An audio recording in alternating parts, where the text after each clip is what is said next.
I mean, and it's hard to have patience with people that don't have my money. It's just what it is. I mean, I can't front. The Like people that that is lose their it's job, very they have health issues, they do because I'm sometimes I'm there. You never know the stuff that's going on in our lives, right? right. There's stuff that goes on in our lives on top of that, and then you can't afford your rent payment, which means I have to either dip into something.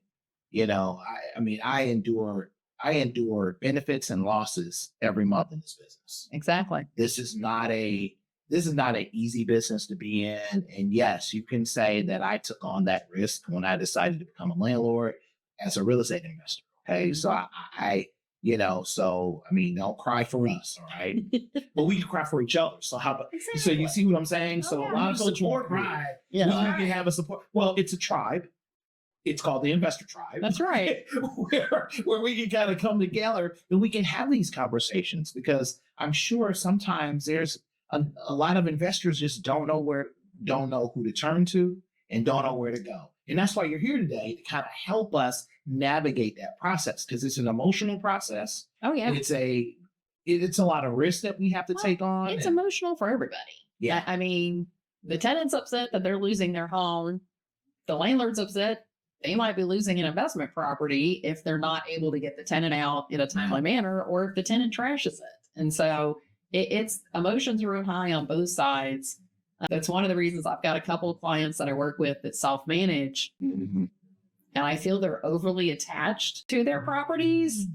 And I've recommended maybe you need to take a step back and hire a property manager, so you're not dealing with the day-to-day and your stress level comes down, and you're not having all of this, they're trashing my home and I'm so upset about it, and you're the one seeing it, or you're the one getting the phone call in the middle of the night, hey, my toilet's clogged, or there's water running and I can't figure out where it's coming from. And I have a property manager because I run a law firm. I don't want a second full-time business of running my real estate portfolio. I want someone else to handle that, where it's gotten to the point when I find a property, they go walk the property with me. They help me with my rehab estimate if rehab needs to be done. And they go to the closing with me and I hand them the keys. And they're like, well, don't you want to come? No, I don't want to be involved.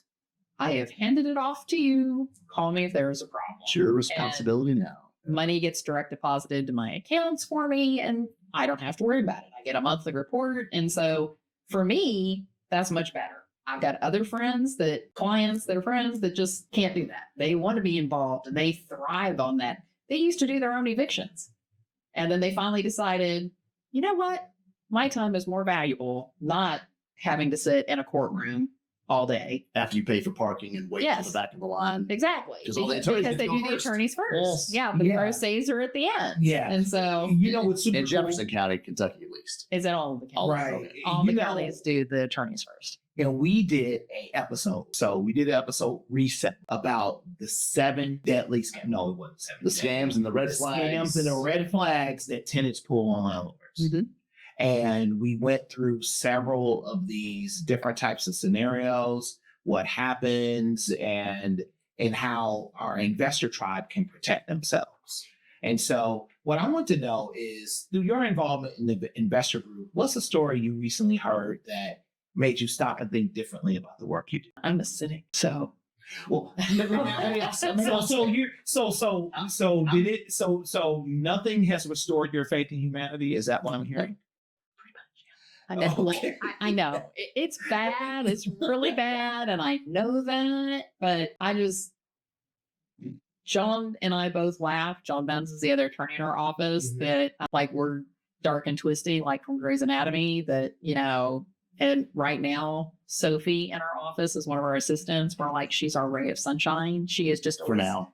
For now, I'm not sure. For now, hopefully, if we're going to be able to, as John Drew is our ray of sunshine, because clearly we're just like we're the crazy people. So yeah, and so when the two of us are having a rough day, we're like, "Hey, Sophie," and she's like, "Hi," and it's so happy, and it's like we get to spend a few moments with Sophie. And we're like, "Okay, we feel better now."